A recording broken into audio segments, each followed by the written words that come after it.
करुच्ची मो चैनल जिनु जिना को।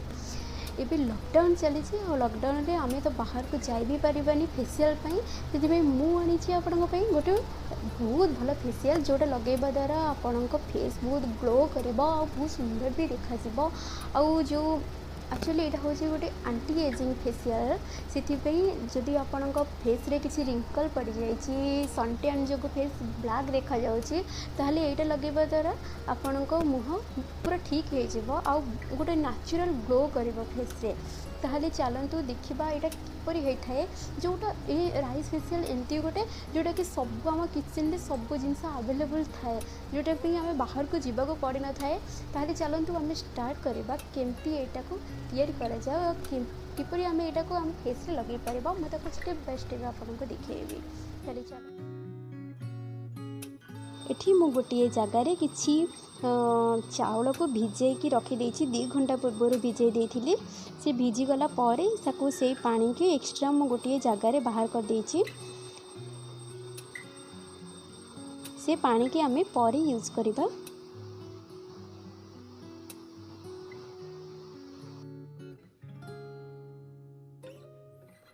से चाउल को आमे ग्राइंडर रे बाटी दबा किछि क्षीर देकिना से बेसी भल से बाटबे टी खदड़ रहा दरकार। देखि नियंतु एटा एहीपरी बटा हवा दरकार बेसी बाटबेनी एटा क्लींजर आउ स्क्रबर काम दबा से एहीपरी बटा हवा दरकार। एबे आमे तैयारी करिबा मसाज क्रीम आउ फेस पैक से किसी अरुआ चाउल मु नहीं जाइछि माने अरुआ रोसे हो जाइथिबा भात नहीं जाइछि मु सेथिरे मु गोटे चम्मच महू पकई देइछि आउ 2 चम्मच एथिरे मु दही मिसई देबी आउ ताकू भी भल भाव मिक्स करकिना ग्राइंड कर नेबी। चाउल रे बहुत विटामिन और मिनरल थाए से यहाँ आम फेस को बहुत भल विटामिन और मिनरल दे थाए। एबे देखंतु एबे से प्याक टी आउ मसाज क्रीम टी रेडी हो जाइए। एबे मु ताकू 2 भाग रे भाग कर दूची गोटाक मु प्याक बनाया पे रखी दूची आ गोटाक मु मसाज क्रीम पे रखी दूची। गोटे प्याक पई गोटे मसाज क्रीम पे मु रखी देली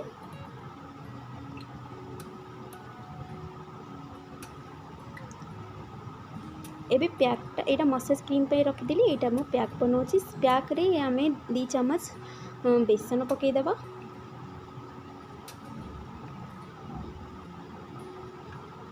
आउ फाले लेंबू चिपुड़ी नबा सेपटे आमर थुआ ही जाइछि मसाज क्रीम टा एटा प्याकटा मु बनाऊँगी आपको भल भाव में एपरी भाव में मिक्स करनबा। एबे देखंतु ए रेडी हो गला एटा हमर स्क्रब आ क्लींजर 2टा जाक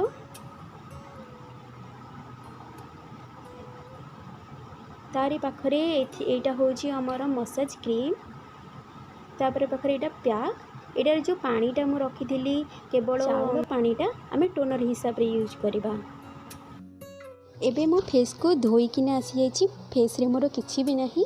एबे से जो क्लींजर आ जो स्क्रबटा आम बनई ताको मुहरे यही परि भाव में मसाज करवा माने स्क्रब करवा आम फेस को बहुत हल्का भाव स्क्रब करेंगे बहुत रगड़ी रगड़ी किना करेंगे आपको 1 मिनट पर्यंत यहीपरि करेंगे आ तापरे जाइकरी मुह धोई नेबे।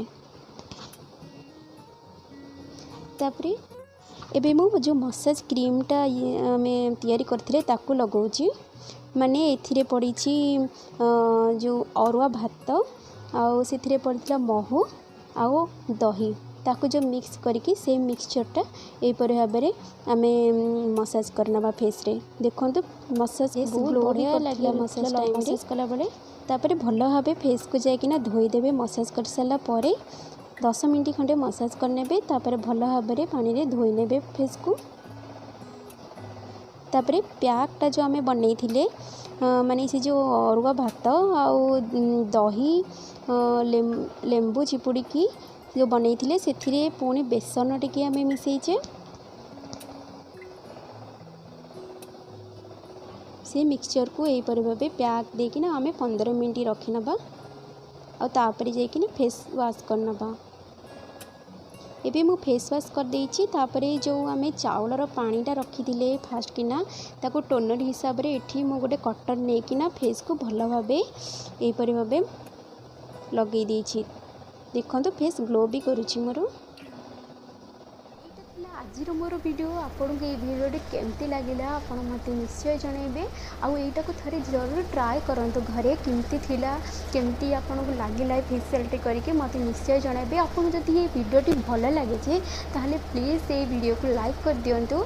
आउ जदि आपन एजे मो चैनल को सब्सक्राइब करना हांती ताहले प्लीज सब्सक्राइब कर दियंतु। आ पाखरे थिबा बेल आइकन